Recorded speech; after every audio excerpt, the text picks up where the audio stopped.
mga tigyawat na kayang takpan ng makeup. May mga tigyawat na kayang pagtakpan ng filter. Pero paano kung ang natabunan nito halos buong mukha mo na? At dahil dito, unti-unti ka na ring nawawalan ng mukhang maihaharap sa mundo. Ganito ang pinagdaanan ni Rai. Matapos ang isang masakit na breakup, mas tinubuan daw siya ng napakaraming tigyawat. Sobrang na-stress din po ako noon. I feel like alone, na akala ko po mag-isa ako noon. Mga namumula at nagkanana pa. Bakit daw po ganito yung mukha ko? Parang inaagnas na. At hindi nag-iisa si Rai sa ganitong klase ng problema. Paano nila nalagpasan ang kanilang insecurities at naibalik ang kanilang kumpiyansa sa sarili? Mag-skincare reveal na! Mga tigyawat o acne, paano ba maawat? 14 anyos lang si Rai nang una siyang nagka-pimple. Mga butlig-butlig lang po siya sa mukha. So bumili po ako nung skincare na yon. Naging makinis po ako ulit. Pero pagtungtong daw niya ng kolehiyo, Nagulat po ako, bumalik po siya. Nag-start na tumubo po yung malalaking acne. ang kanyang mga acne mas lalo raw lumala nang nagka-long distance relationship sila ng kanyang nobyo noon. I feel like alone. I know nagdulot din po siya ng stress sa... Kaya po nagka-acne po ako. Dahil pakiramdam ni Rai, wala na siyang mukhang maihaharap sa kanyang nobyo, nakipaghiwalay siya rito. Hindi na po ako lumalabas ng bahay. Nakipag-break na lang din po ako para mag-focus po ako sa sarili ko. Eventually po kasi, kailangan ko po na mag-resign sa work. So, lumipat po ako sa Manila. Nahihiya pa po nga po ako nun magtrabaho tsaka mag-apply. Nakarinig po ako ng word na bakit daw po ganito yung mukha ko, parang inaagnas na. Kasi nga po, puro nana. Nawalan po ako ng confidence na lalo pa. Umattend po ako ng event noon. Naka-face mask lang ako all throughout the event. Yung mga sugat ko po talaga, dumidikit na siya sa face mask, so ang sakit. Pinagtitinginan din ako ng mga tao, kaya ayoko talagang hubarin yung face mask ko. Tapos kumain po ako sa loob ng CR. Ganun po yung nangyari nun. Sobrang hiyang-hiya ako na makita ako ng mga tao na ganun yung itsura ko. Nawalan na po ako ng pag-asa na ang ganda-ganda ko noon. Bakit nagkaganito yung mukha ko? This month, we are... Si Rai, humanap ng trabaho na work from home ang setup. Nag-live selling po ako, pero dapat may filter po yung face ko. Kalaunan, naglakas loob siyang ibahagi online ang kanyang mga pinagdaraanan. Hello, it's Rai and welcome to my online diaries. Skin update lang po mga sis. May clinic po na nag-contact sa akin, tapos willing daw po silang tulungan ako na kuminis po yung mukha ko. 6 months din po kami naggamutan. Nang gumaling ang kanyang mga acne, sunod siyang sumailalim sa treatment para ayusin naman ang mga naiwang peklat ng mga ito o acne scars. They're doing the subsession, which is yun yung gagawin ulit sa akin ni Doc. Kaya ito yung skin. Ganyan, nakaganyan yung skin mo. Kasi merong umihila dito. Kaya ang subcision, kinakat mo yun. May 3 treatment po na ginagawa sa akin per session. Nasa 30,000 daw po siya. Pero sinagot po nila yon. At makalipas lang ang ilang session, eto na ang mukha ni Rai ngayon.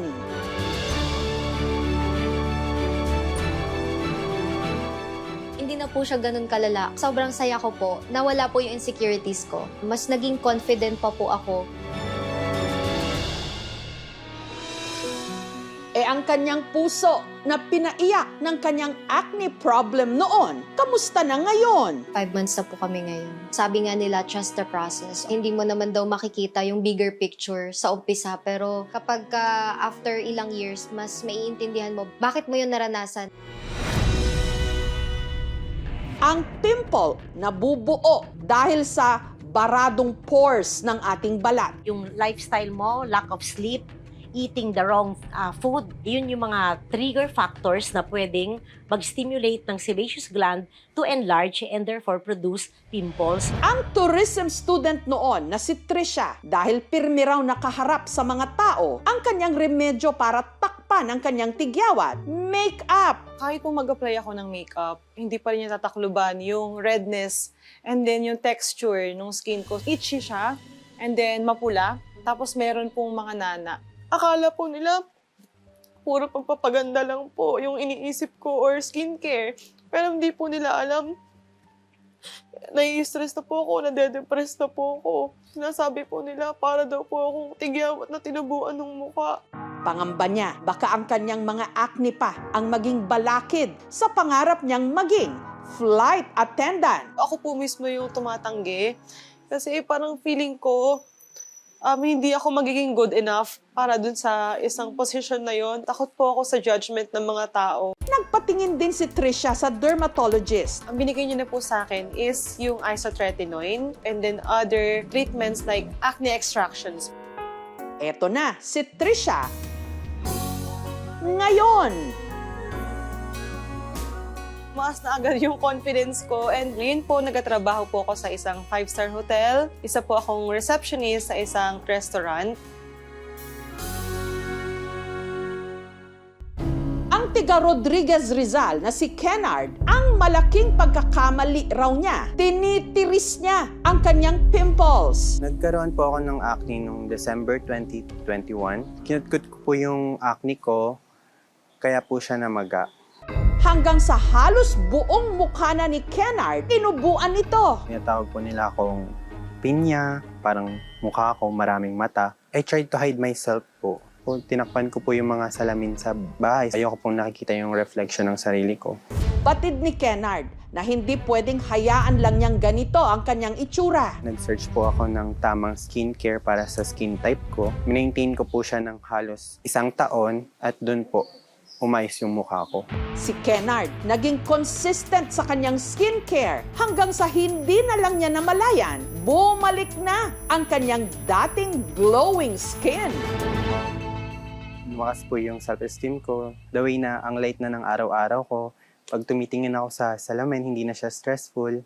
Balik na rin siya sa pag-flex ng kanyang selfies online. Confident! Iniiwasan ko rin po ngayon yung pagpupuyat dahil malakas din po talaga siya maka-acne. I am more than my outside appearance.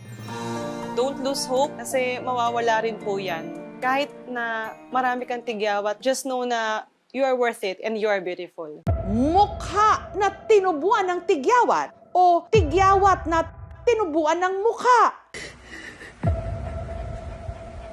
Yan ang masasakit na salitang narinig ng mga dumaan sa ganitong problema. Pero sa likod ng bawat peklat, may kwento ng laban, tiyaga at pagbangon. Huyo kayo ngayon! Ito ang nag-trending kamakailan na produkto ng isang luxury brand ng pabango sa France. Kapag ito raw ay sinindihan, naglalabas ng relaxing lemongrass notes na may mosquito-repelling effect. Ito ang Citronelle Incense Scented Spiral. Its fresh, herbaceous scent creates an outdoor oasis. Lakas makasosyal! Pero ang insenso, dinog show. Ang Citronelle Incense Scented Spiral daw kasi walang pinagkaiba sa pantepok sa lamok, ang katol. Lahat ng lamok? Tepok! Ang presyo, 45 euros o mahigit 3,000 pesos. Hindi pa kasama riyan ang lalagyan na 140 euros o halos 10,000 pesos. Tao na yung napapatay yata niyan eh. Mahal eh. Siguro nagtataboy ng mga ng masasamang tao. Kaya si Maricel na aminadong walang 3,000 pesos na pambili ng luxury katol na yan, mananatili raw loyal sa classic na katol. Marami kasing parang mga lumilipad-lipad ng mga lamok-lamok. Hindi po talaga ako makatulog pag wala akong katol. Kada araw, nakakaubos si Maricel ng 3 mag-asawang katol o 6 na piraso. Marami kasi ito sa ilalim, mga lamok kumakagat sa mga paa namin pagka kumakain kami. Ang salitang katol, pinaniniwalaang nanggaling sa salitang Hapon na katori-senko. Ka, lamok, tori, to take. Tas senko, insenso. Sa lengguwahe nila, may mga pagkakataon na pagpapalit nila yung L tsaka R. Dito sa Pilipinas, naging katol. Dito naman sa Pilipinas, ang kauna-unahang paggawaan ng katol narito sa Mandaue City sa Cebu. Mahigit 6 na dekada na itong negosyo ng pamilya ni Ralph. Ever since 1961, kami yung the only po nagpo-produce ng mosquito coils dito sa Pilipinas. Kada araw, mahigit 1 million na piraso ng mosquito coil ang nagagawa ng kanilang mga makina na galing pa ng Japan. This was one of the most crucial na mga machinery po namin dito kasi dito po yung nag-perform sa mosquito coil and pagmimix ng masa. Sa paggawa ng katol, pinaghalo-halo muna ang mga sangkap katulad ng pinulbos na baon ng nyog o coconut shell powder at yung tinatawag na onggok flour. Ito yung nagbabind ng mga premix powder or yung mga liquid. Ang nagsisilbi raw talagang pantaboy ng lamok, ang sangkap o kemikal na kung tawagin, methofluothrin. Nung pinaghalo-halo ang mga sangkap at naging dough, isinalang sa stamp machine, hinulma na maging spiral ang hugis. Sunod na pinatuyo ito sa drying machine. 6 to 8 hours of drying time. Ang challenge sa paggamit ng mosquito coil kung paano paghiwalayin ang mag-asawang katol. Index finger below, on the opposite side, your non-dominant hand po, take your thumb at ilagay mo sa taas ng katol, isa-slide ko ganyan para ma-loosen at ipipinch ko ng ganyan, i-wiggle ko saglit and magsa-separate siya. Bawat pack ng katol na ibibenta mula 16 to 20 pesos. Ang nagsimula raw ng family business ni na Ralph, ang kanyang lolo Ernesto, na noong dekada 50, nagkamalarya. He decided na naghahanap siya ng solution para sa problemang ito. Pumili siya ng mga machinery. Si Ralph na ngayon ang namamahala ng kanilang family business. I keep it a promise na I serve the same purpose as my grandfather. Meron kasi siyang component na tinatawag na formaldehyde. Pwede siyang mag-cause ng inflammatory reaction sa baga na pwede mag-cause ng pagsikip ng daanan ng hangin, pag-ubo, hirap sa paghinga. Very well ventilated yung area dapat. So hindi dapat kayo na-expose mismo dun sa usok ng katol. Bago umalingaw-ngaw ang boses ng mga estudyante ngayong pasukan, ito raw muna ang maririnig sa classroom na ito, dito sa Binangonan, Rizal. Mga pitik mula sa tali ng 73 anyos na si Mang Rodi. Ito raw ang kanyang paraan para guhitan ng perfect straight lines ang mga bisara. Nung araw, utusan na yung bata, wala namang writing sa blackboard. Ayun, madali maturo doon sa mga bata sa ginawa namin blackboard kasi sabi ng mga bata, ay, parang papel. Noong nakaraang linggo, sa Cainta, Rizal naman nagpunta si Mang Rodi kasama ang kaibigan niyang si Galo para alukin ang mga teacher doon ng kanyang serbisyo. Una muna nilang tinungkab ang mga naiwang masking tape sa blackboard. Kailan malinis bago pinturahan. Kailan pag nasulatan sila, hindi lumulukso ang tiyok. At saka ito pininturahan ni Galo. Si Mang Rodi naman, sinukat ang gilid ng blackboard at saka nilagyan ito ng mga marka. Sunod nilang ibinabad ang tali sa lata ng pintura at saka nila ito pipitikan. Bakat ngayon. Yan. Pitik with soft moves. Yan. Yan. Yan. Kailan batakin mo ng gusto ito. Huwag yung nakalaylay. Ang mga bahagi na hindi nalagyan ng pintura, pinupulido ni Mang Rodi gamit ang tali at kutsarita. Ilang taon na makakabisado ko mamaya. Kahit nakapikit? Kahit pumikit ako. Pwede. Ayan, hindi ko titinan, ha? Tututok ko lang dito. Ayan. Ayan, Madali ko na po matuturuan ang aking mga estudyante na magsulat ng maayos. Tubong Isabela Province, si Mang Rodi. Grade 3 lang daw ang kanyang natapos noong dekada 70 na masukang maintenance staff sa library ng isang universidad. Tutulong lang, bubuhat ng libro, kung ano-ano doon, nag-i-stamp, kung ano, makaroon ng diary doon sa library eh. Yun, minsan nababasa ko rin yun. Parang naasahan ng utak ko. Pero nung nagpalit daw ng pamunuan ang pinasukan niyang eskwelahan, si Mang Rodi nawalan ng trabaho. Nakita kong teacher na inuutusan yung bata magsulat din sa blackboard, writing. Wala namang writing ang blackboard. Pinag-aralan namin yung pagpitik-pitik yan. Ang kinikita nila rito ngayon, mula 3 to 10,000 pesos kada araw. Malaking tulong man daw ang kita niya sa trabahong ito. Wala raw tatalo sa pakiramdam na makitang umaasenso ang mga estudyanteng gumamit ng ginuhitan niyang pisara. Sir, ano na kayo? Attorney? Attorney, sir?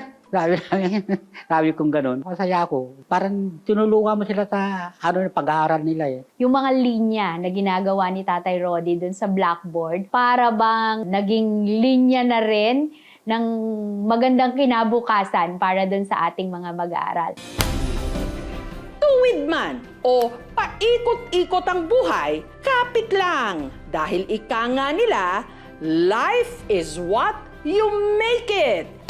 Sa buhay, ikaw ang bida at magdidikta ng iyong kwento.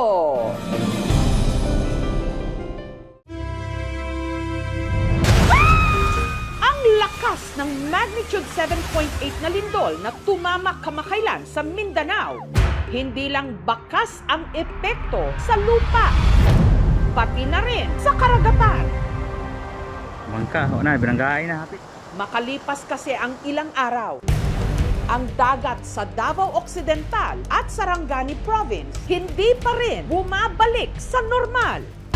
Ang seabed na ito sa Davao Occidental umangat ng 2 metro.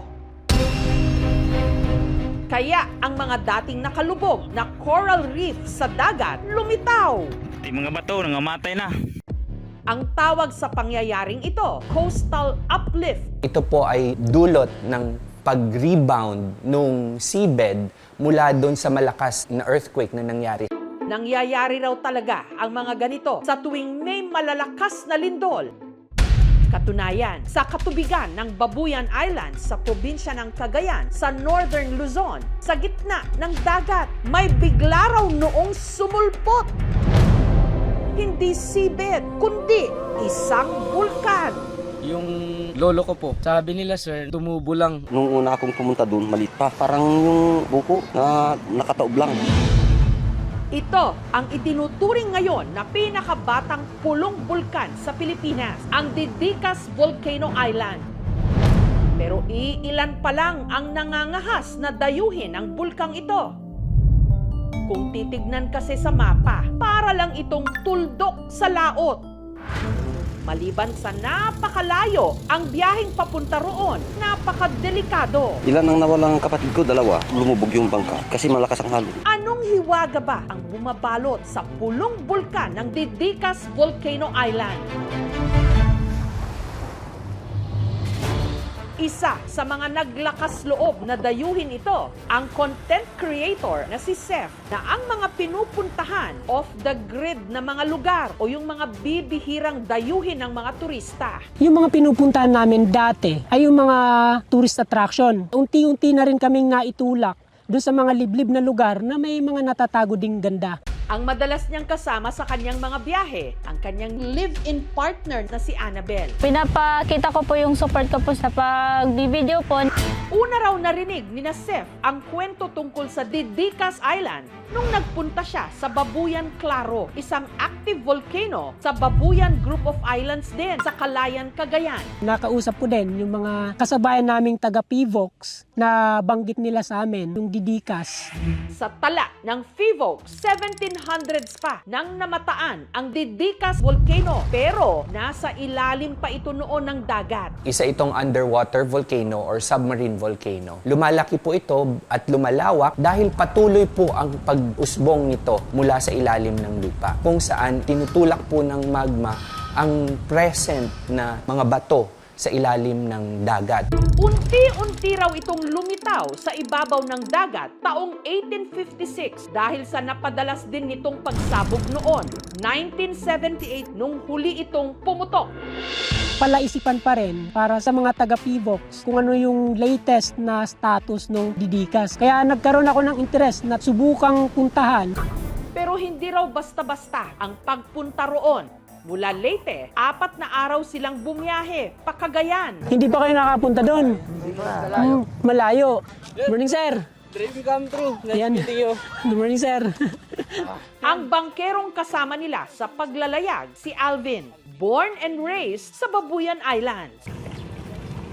Madalas, o karaniwan na, binabalot ng mga plastic yung mga dalang bagahe ng mga pasahero para nga hindi mabasa ng alon. Hanggang narating nila ang pinakamalapit na bayan na nagsilbi nilang take-off point patawid sa pulong bulkan. Ang Camiguin de Babuyanes Island. Payak ang buhay sa isla. Pahirapan ang cellphone signal. Wala ring supply ng kuryente. Wala silang konkretong kalsada, pero kita natin dito yung ilang mga bahay na gawa na sa konkreto. Meron sila ditong solar setup na pinagkukunan ng kuryente. Ang sabi raw ng mga matatanda, barko. Ang sabi raw yung Amerikano, no, that's volcano. Bagamat sa Camiguin Island pa lang, tanaw na ang Didikas Island sa laot. Dahil malaki ang alon, lalo na kung merong bagyo, may ilang mga mangingisda na raw na hindi pinalad nung tangkain nilang puntahan ito. Ilan ang nawalang kapatid ko? 2. Lumubog yung bangka.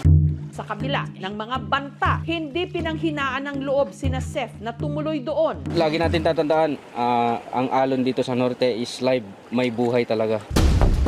Ang kanilang biyahe, pahirapan. Sa likuran na itong Didikas, malakas yung current, itinutulak pabalik yung bangka. Bagamat kinatatakutan ang bahaging ito ng dagat, sagana naman ito sa malalaking mga isda. May ulam na. Tingnan nyo naman kung gaano kalaki.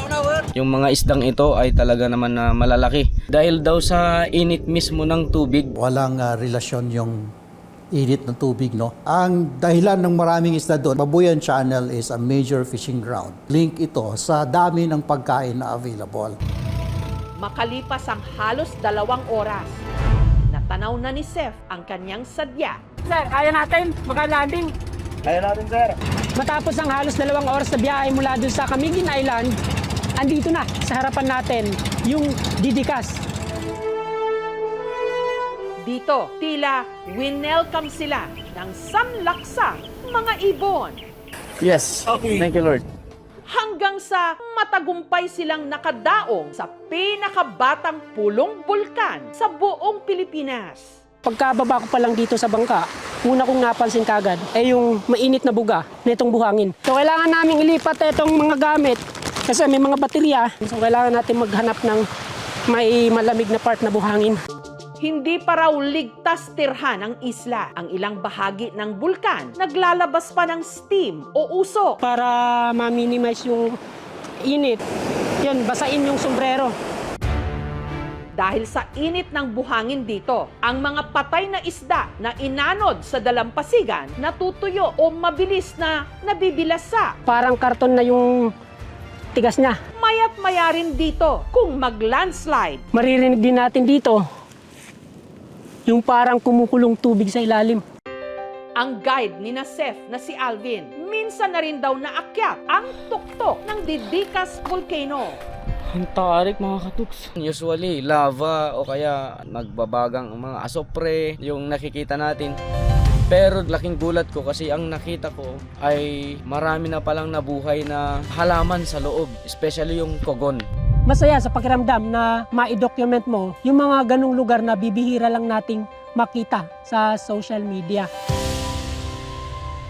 Delikado pong puntahan dahil ang lupa po nito ay hindi pa po siya compact. Loose pa yung mga pwede mong tapakan dito. At pag tumapak ka rin sa lupa doon sa Didikas, mainit po ito. Dahil nga po ito ay isang active volcano. Ang Didikas Volcano, bahagi ng Babuyan Volcanic Chain o grupo ng mga aktibong bulkan sa Babuyan Island. Kabilang dito ang gahiganteng Smith Volcano, Babuyan Claro, at Camiguin de Babuyanes. Nung narating namin yung Didikas, na-realize ko na hindi pala lahat na andito sa Pilipinas alam na o nakita na ng mga kababayan natin. At dahil doon, mas na-inspire pa akong puntahan yung pinakaliblib pa na parte ng Pilipinas, mapadagat man, gubat o bundok. Bagamat may ilang mga naglalakas loob ng sadyain ang Didikas Volcano Island, may paalala ang mga otoridad. Hindi advisable or ini-encourage ng municipal government ang pagpunta sa Didikas Volcano. Sa aming tourism circuit, hindi pa nakasama ang Didikas Volcano as our tourism attraction. On the part of the LGU, siguro we will enact a local policy prohibiting muna yung area. Mahigit 7,000 mga isla na meron ang ating bansa na pwede pa palang madagdagan, lalo't hindi natin alam na sa pusod ng ating mga karagatan, sa malamang merong mga bulkan na naghihintay lang na mayanig at pumutok para lumitaw.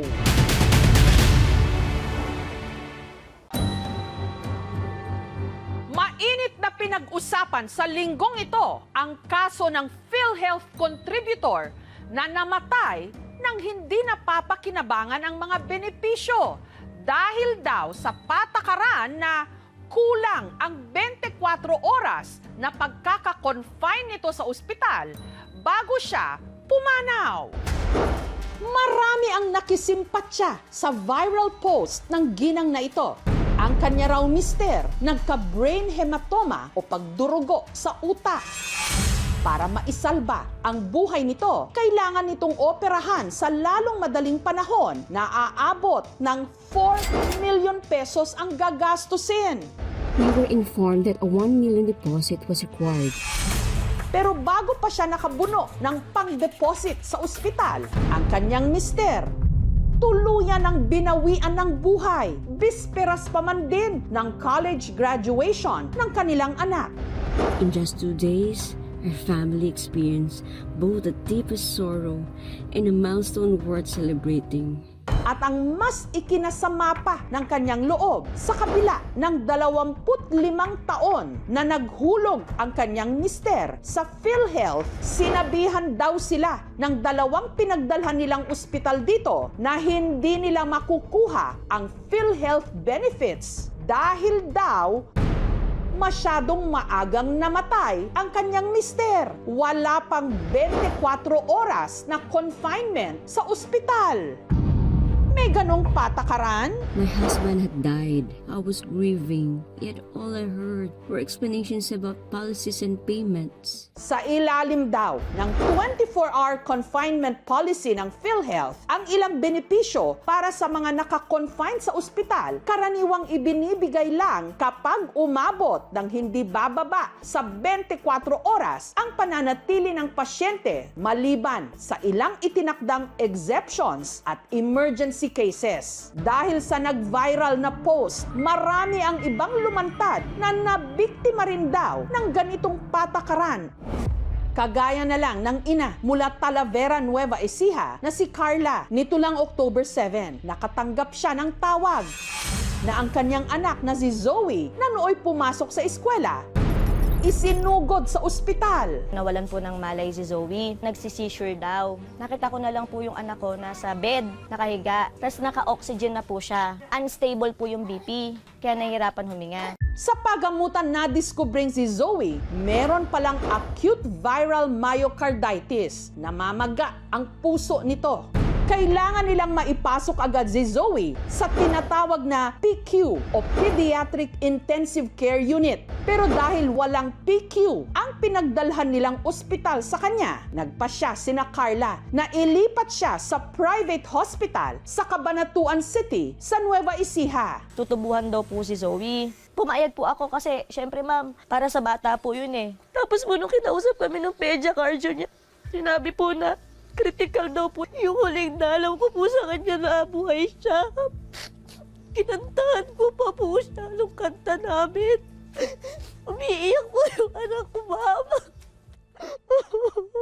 Lumabas po yung doktor, sinabi na 95 na lang po si Zoe.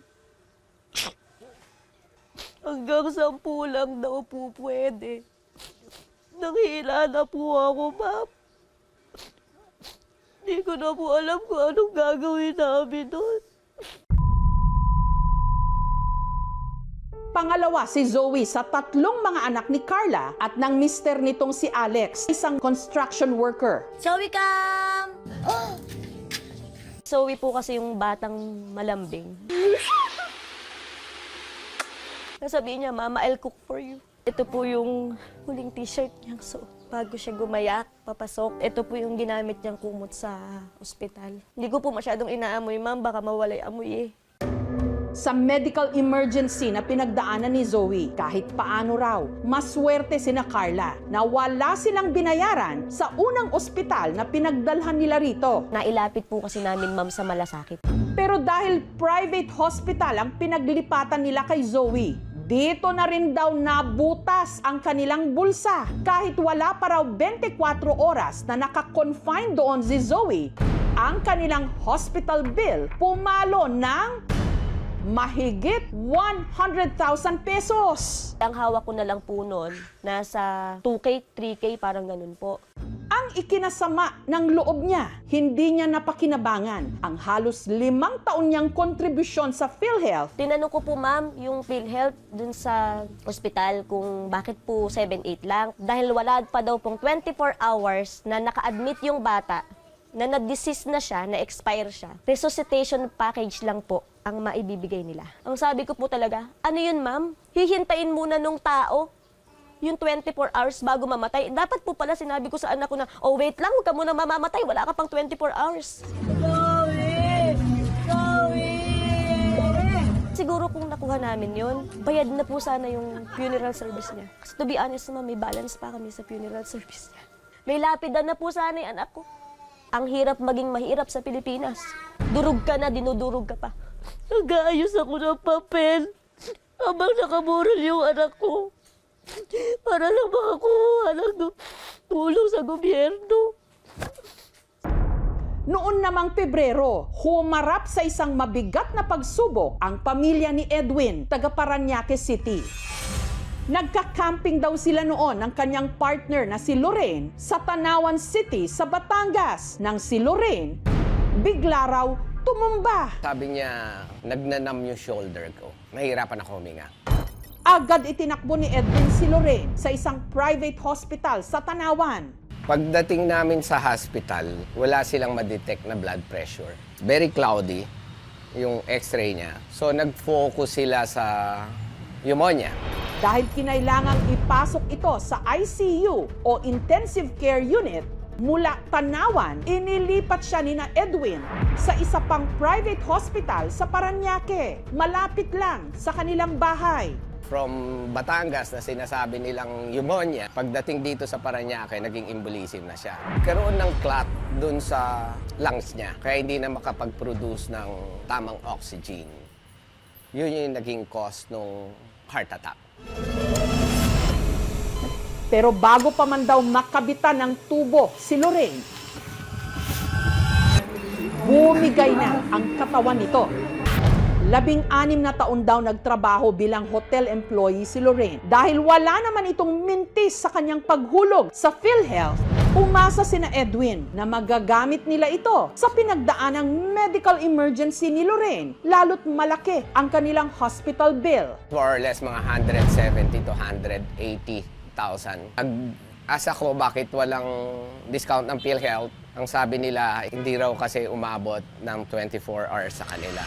Habang sa ikalawang private hospital na pinaglipatan nila kay Lorraine, ang bill umabot naman ng halos 200,000 pesos. Hindi siya inabutan ng 24 hours na naka-confine.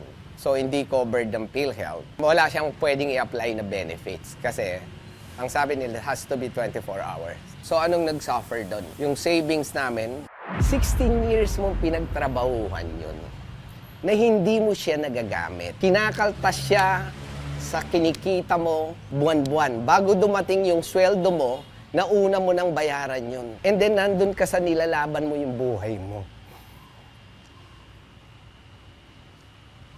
Sasabihin sa'yo,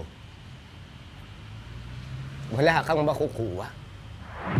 Kasi hindi ka inabutan ng 24 hours na buhay. Ang tanong ngayon, bakit ganito ang mga patakaran ng PhilHealth? Lalo na kung ang pasyente maagang namatay o kulang sa nakatakda sa kanilang policy na 24-hour confinement sa ospital. Para linawin ang kanilang polisiya, nakipag-ugnayan kami sa tanggapan ng PhilHealth pero hindi sila nagpaunlak ng on-cam interview. Gayunman, nagpadala sila ng statement. It is imperative for us to review our policies. We will now focus on ensuring this is acted upon and bring this discussion up to our board for immediate consideration. Samantala, sa naging panayam ng GMA News sa tagapagsalita ng PhilHealth, sinagot niya ang ilang mga bagay tungkol sa kanilang pulisiya. Matagal ng polisiya yan actually. Kung ang ating confinement is less than 24 hours, ang polisiya dati is it's not compensable. Pero noong isang taon daw, inilabas pala ang PhilHealth Circular Number 2024-0033.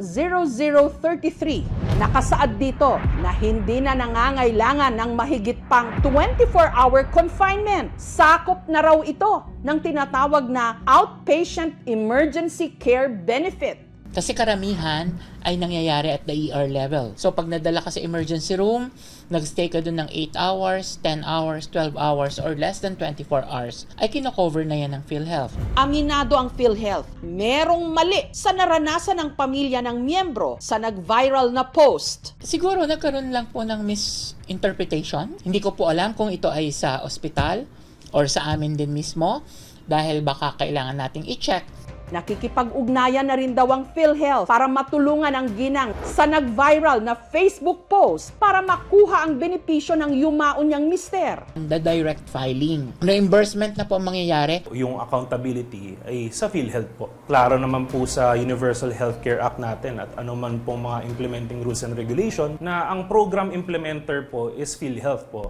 Pero matagal nang may issue ang private hospitals sa PhilHealth. Hindi raw kasi binabayaran ng PhilHealth ang mga sinisingil ng private hospitals para sa mga pasyenteng dinadala sa kanila. Ang ilan nga raw sa kanila nalulugi na dahil sa hindi pagbayad ng PhilHealth. Matagal ng advokasya ni Dr. Tony Liachon ang pagpuna sa PhilHealth at sa mga patakaran nito. Kailangan daw buwagin ang 24-hour confinement rule na ipinatutupad ng PhilHealth. Ang sakit na heart attack stroke, pwede ka mamatay talaga even in 1 hour. Cover ka dapat, ba't maghihintay ka pa ng 24 oras? Di patay ka na. Hindi siya makatao. Ang problema natin sa kalusugan is basically because of underfunding. Tayo po ang pinakamaigsing lifespan sa Asia because wala tayong access to healthcare. As part of moving forward, we will have the reorientation to our healthcare providers on such policies. Also, we will also have the reorientation to our people. Para sa bawat ordinaryong manggagawang Pilipino, bawat pisong kinakaltas sa kanyang sahod, malaking bagay. Hindi lamang bilang kontribusyon, kundi bilang pangako na meron siyang masasandalan sa oras na siya'y magkasakit. Pero bakit tila napaka-komplikado ng mga patakaran? At sa oras ng kagipitan, hindi pala simple ang proseso. At wala ring garantiya na makukuha ang benepisyo kung kailan ito pinaka-kailangan.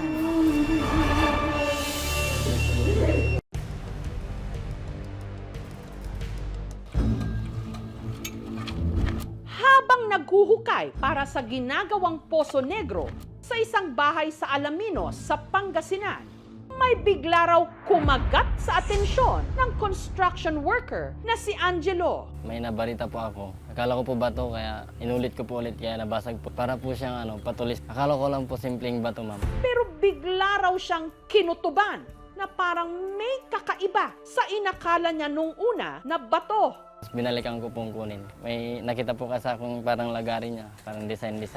Hinala niya ang kanyang nahukay, hindi lang simpleng bato dahil napansin niya na meron itong maliliit na tulis-tulis. Para pong isang ngipin ng malaking isda po. First time ko lang po makakita nun. Sasakmalin kaya ng swerte ang isang construction worker mula Pangasinan na naniniwalang ang nahukay niyang ngipin sa sinaunang klase ng pating?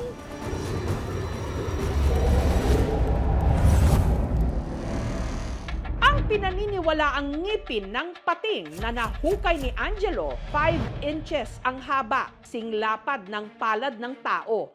Nasa 150 grams ang bigat nito, patrianggulo ang hugis. Malapit sa mangrove, yan ang pinakamalapit na dagat dito sa lugar na to. Ang pinaniniwalaan niyang ngipin ng higanting isda, agad na ipinakita ni Angelo sa kanyang tsuhin na si Marlon. Girl, tignan mo to, baka may value yan. Parang bato lang talaga siya nun, ma'am. Kasi yun lang pinagkaiba nun, ma'am. May parang laga-lagari siya dun sa gilid. Pero nang kanya itong sinearch online, halos malaglag daw ang kanyang panga sa kanyang nadiskubre. Lumalabas na rin po na yung mga fossils nga po ng mga artifacts na pa sa dinosaur po. Ngipin po. Ang nahukay ni Angelo, hawig daw sa ngipin ng isang dambuhalang pating na nabuhay milyon-milyong taon na ang nakararaan. Ito ang Megalodon. Ang Megalodon, pinakamalaking prehistoric shark. Ang haba nito, maaaring umabot ng mahigit 20 meters, halos singhaba ng bass. Ang ngipin ng mga Megalodon ang ilan sa pinakamalaking ngipin na natagpuan mula sa anumang uri ng pating. Ang Megalodon shark teeth ay pwedeng umabot ng around 18.7 centimeters. Comparably doon sa great white shark na inaabot lang ng 7.6 centimeters yung pinakamalalaki. Napangiti naman si Angelo dahil ang kanya raw nahukay hawig sa mga nakita niyang litrato ng ngipin ng Megalodon online. Natuwa po ako, ma'am. Pagka sabi po ng tito ko, ma'am, tinago ko po talaga. Dito po siya tinago, ma'am, sa may aparador po namin. Sa may ilalim po ng damitan po. Binalot ko po siya ng puting tela, ma'am. Nitong 2020, kumpirmadong ngipin din ng Megalodon ang nahukay sa Maribohok sa Bohol. Nasa kustudiya ito ngayon ng National Museum Bohol. Umaasa si Angelo na lehitimong ngipin din ng Megalodon shark ang kanyang nahukay. Lalo't ang kanilang bayan, malapit sa baybaying bahagi ng Pangasinan, lalo na sa Lingayen Gulf. Kung sakali po siguro, ma'am, at may value po, bibenta na lang po siguro, ma'am, para makatulong din po sa pamilya. Makakabayad din po sa mga utang kung sakali po. Ang birthday na lang po ng anak ko, panghanda po. Pambili na rin po ng mga pangangailangan sa araw-araw. Para malaman kung ngipin nga ba ng sinaunang pating ang hawak ngayon ni Angelo, mula Alaminos sa Pangasinan, dinala niya ito sa Maynila para ipasuri sa eksperto. Ano ang kanilang madidiskubre? Dito po sa museum po, makikita po natin na halos katulad niya po, mas malaki lang po yung specimen na ito. Sasakmalin na nga ba sila ng swerte? At it appears na ito po ay isang... Ang resulta ng malalimang pagsisiyasat sa di umano ngipin ng Megalodon sa aming pagbabalik.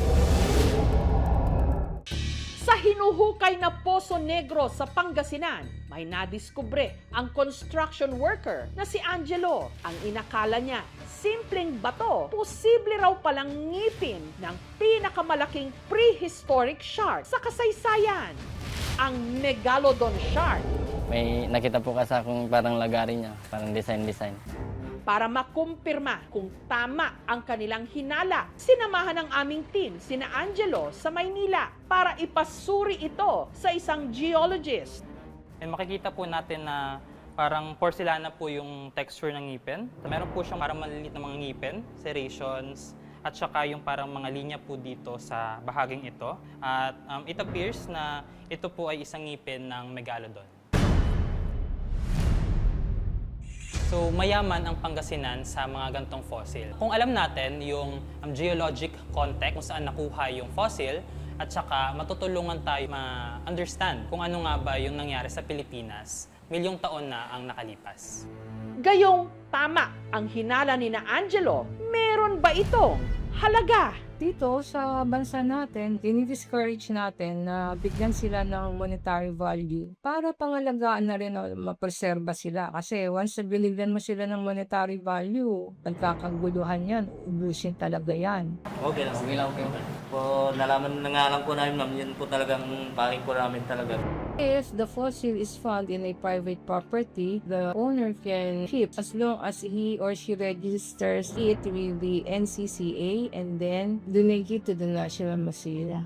Sa hali po, paparegister na lang po at keep na lang po muna. Kung pwede po. Masaya na rin po, ma'am, kasi nalakan na rin namin kung kung resident po yan at kung saan po siya nanggaling.